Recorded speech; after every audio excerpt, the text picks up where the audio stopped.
Two black women come to Singapore for a holiday and they get asked by an older person whether they're a real N-word.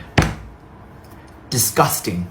I'm truly gobsmacked and I'm pissed off for these women. And if your first reaction is he probably didn't mean it like that because he's from the older generation, congrats. You've completely missed the point and you are part of the problem. And I'm seeing comments from people saying, well, if you knew it was racist, why would you go there?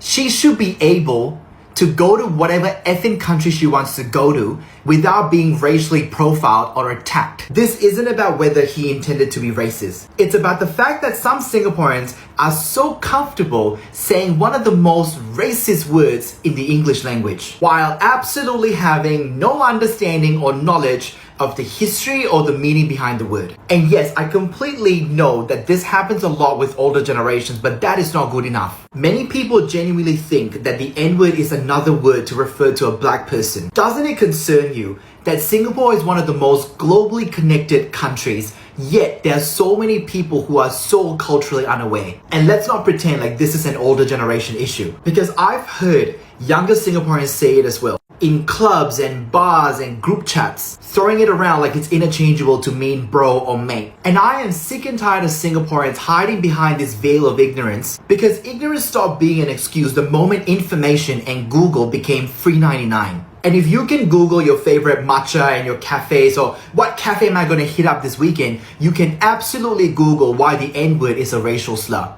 right? At some point, you need to be so real with yourself, because I didn't know translates into I couldn't be bothered about learning about this because it doesn't affect me. And if your commitment to saying a racial slur and allowing other people to say it is stronger than your commitment to basic human decency, then the problem was always you. That's all. Two black women come. Someone told me about this very disturbing TikTok trend in China. It feels painful to even describe it, but since I grew up there, I feel obligated to have a few words. So basically, a lot of people in China were filming themselves torturing these dolls that have dark skin. Not just any dolls, but specifically dolls with dark skin, which apparently sends a racist and sadistic message. It really pains me to talk about this. Maybe I could say something like not all Chinese, but it wouldn't mean much, because statistically, the Chinese population, including the immigrants outside China, are still, in general, pretty racist. There's no way to sugarcoat it. They just are. So I want to talk a little about why.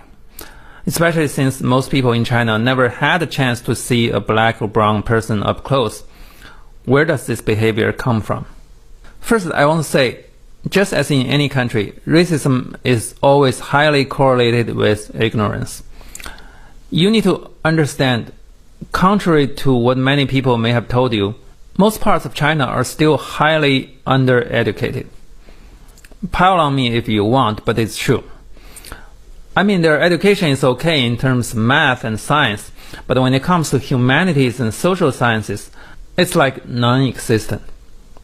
Maybe some top universities have some decent programs, but high schools and local colleges are basically in the Stone Age. There's no empirical political science at all.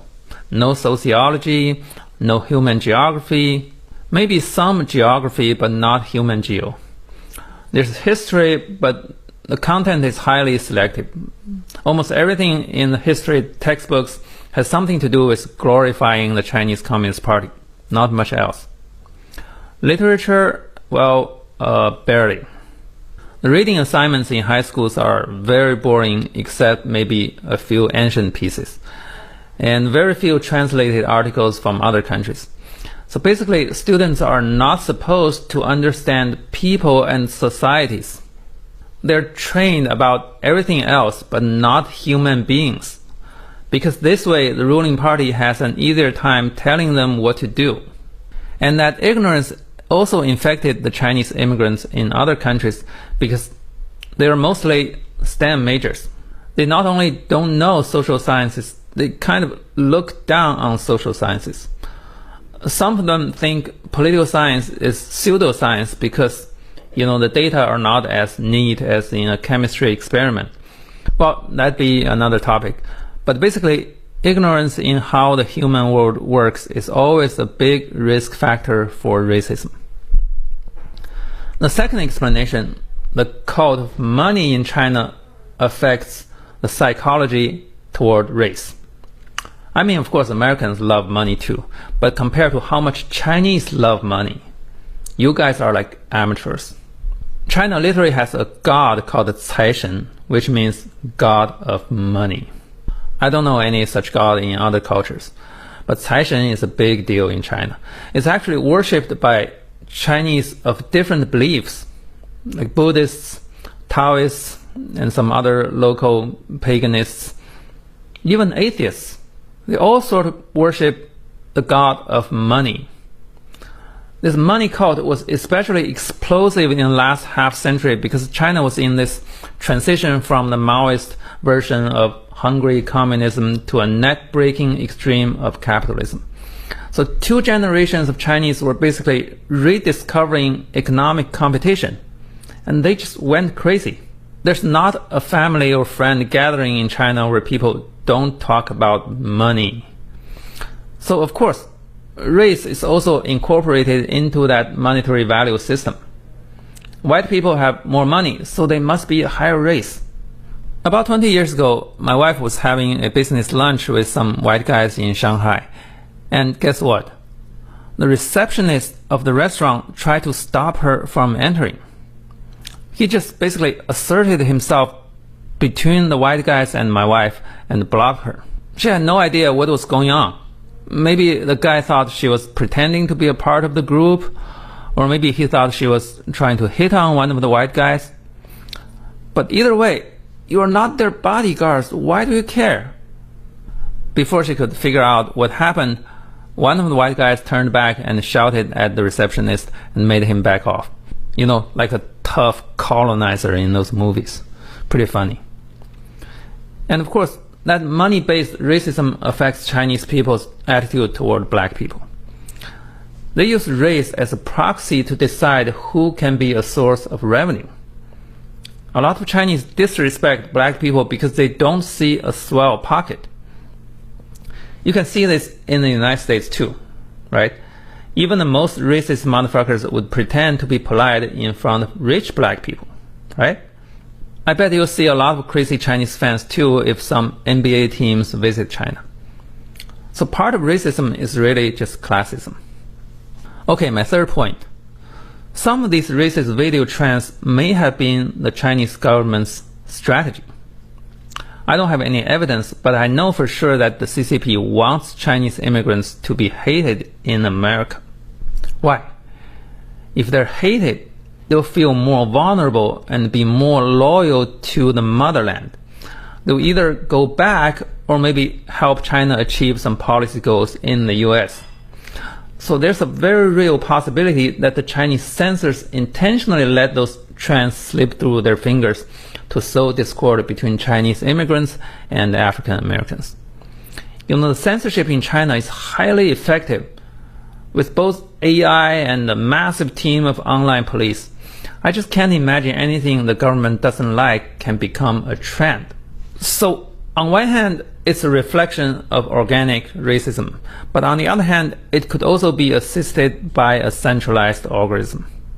And of course, making Chinese Americans and African Americans hostile to each other will also help Trump. And China definitely wants Trump in power because China's foreign trade literally exploded under Trump's trade policy, as America is dumping its traditional partners. So China probably wants Trump to declare martial law and rule forever, you know? So of course, one way to make it happen is to make Chinese immigrants unable to stay in the liberal tent. Again, I can't prove it, but it's very hard to find alternative explanations for the censorship malfunctioning in the Dao case. Okay, the last point. Contrary to what you may have seen on Xiaohongshu, the Chinese population is deeply unhappy. And unhappy people tend to be racist, as you can probably see in the MAGA crowd. Unhappy people are desperate to vent on someone. Chinese people can't vent on the government because they don't want to go to jail. And they can't vent on white people either because it may cause diplomatic incidents and their accounts may get banned. So what do? They look for a target that will not get them in trouble. You might ask, why are Chinese people unhappy with all this booming economy? Well, I talked about it many times before, so I just repeat it very briefly. So one thing is the fierce competition. Most Chinese high schools don't release the kids until 10 p.m. How can you develop a happy personality with an adolescence like that? And competitiveness is partly a result of inequality. The pay gap between good jobs and bad jobs is just too crazy. Why do you think food delivery is so cheap in China? They pay the delivery man like nothing. I saw an American TikToker saying that her delivery man started crying just because she accidentally reported a late meal. Life is fucking hard there, guys. I talk about the hukou system, Google it.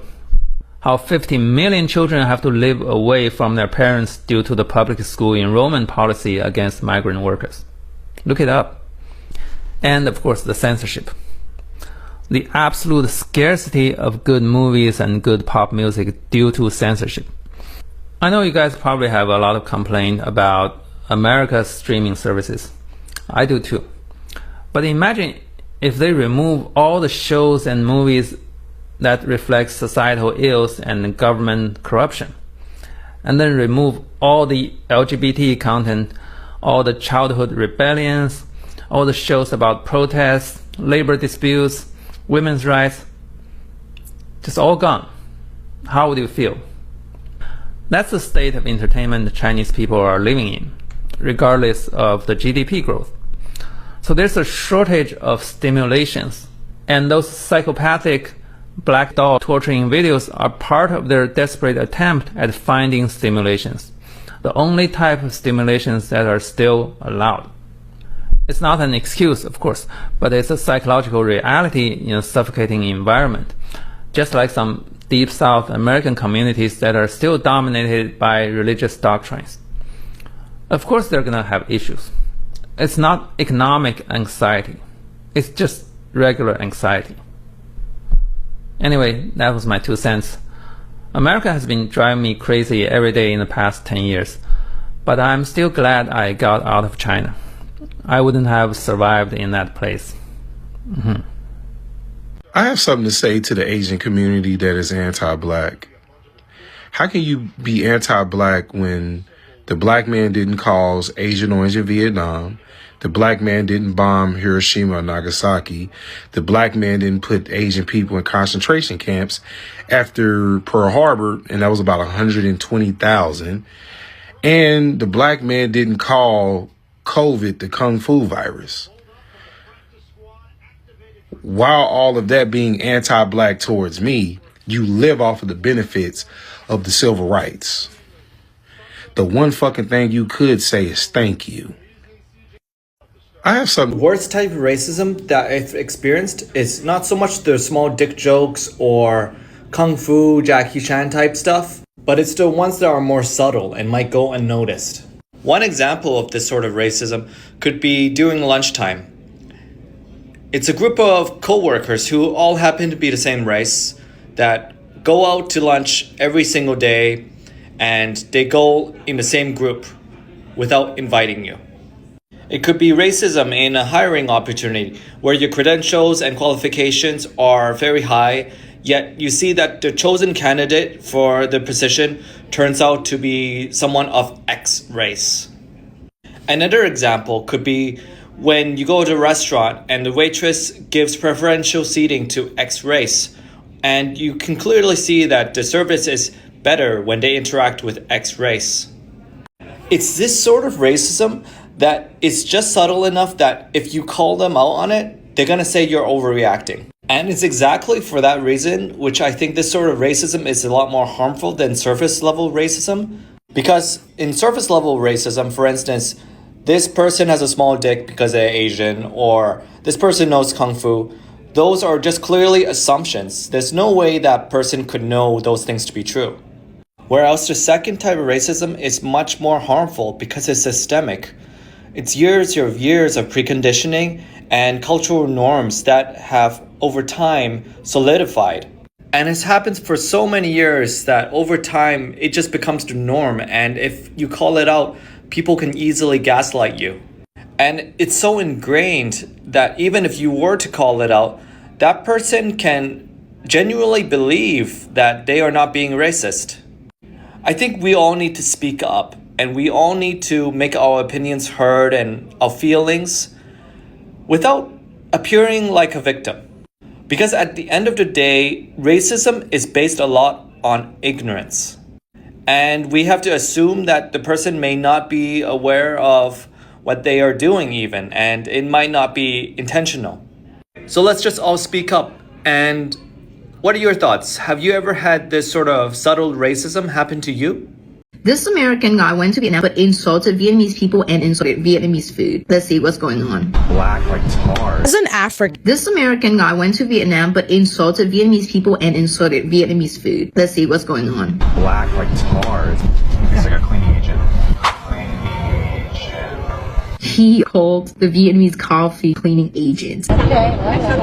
In this video, the lady was just saying that his scooter was out of gas, but he wrote the scooter is shit, which is not true. She just literally said that the scooter is out of gas. And she said the gas station is 2 kilometers ahead, and he had to add it in. You dumb fuck, get out of my face. She literally told him the direction of where the gas station was, and he had to add such negative things in his most viral video. And it's only viral because it's a negative video and people reacted to it. You have to have the international driver permit. In this video, he was stopped by Vietnamese traffic police. The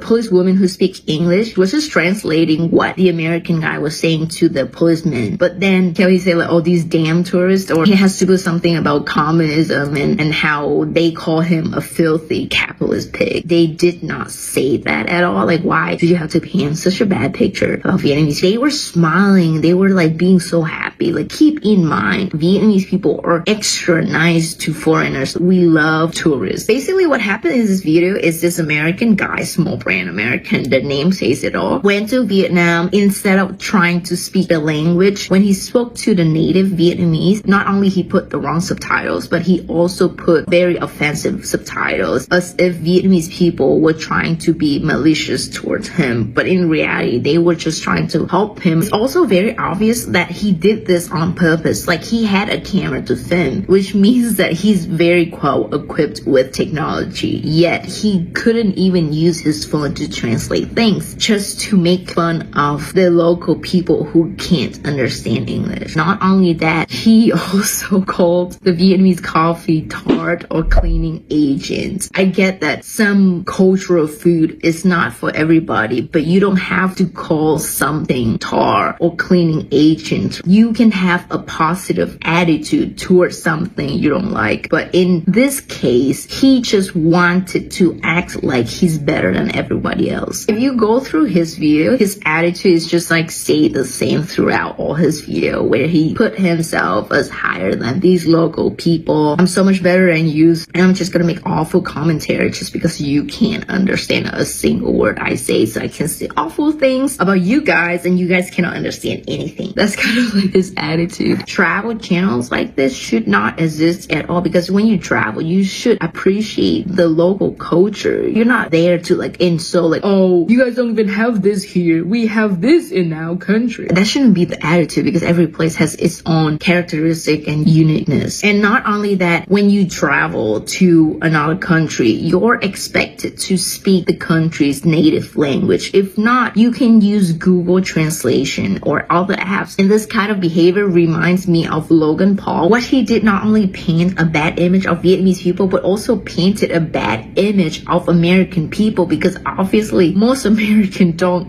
act like him. Most Americans are not rude like him. This American guy went to Vietnam, but in... Can you talk about how weirdly normalized it is to be like racist against Asian people? And I'm talking about like East Asian, like myself too, but also like South Asian people.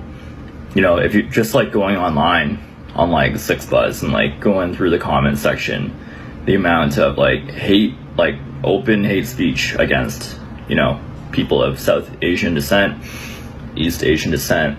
Like I grew up an hour north of Toronto, and when I was a kid, it was a trend actually to do this thing called nipper tipping, where you would go up behind an Asian person and push them into the water while they're fishing. That was a trend, like cow tipping. Also, even now, I live in Toronto, and in the past month, I've been called Ching Chong walking in front of my apartment building, and I've even been assaulted by an unhoused person who punched me and then proceeded to call me a goose and then spit at me and my girlfriend. So, I don't know.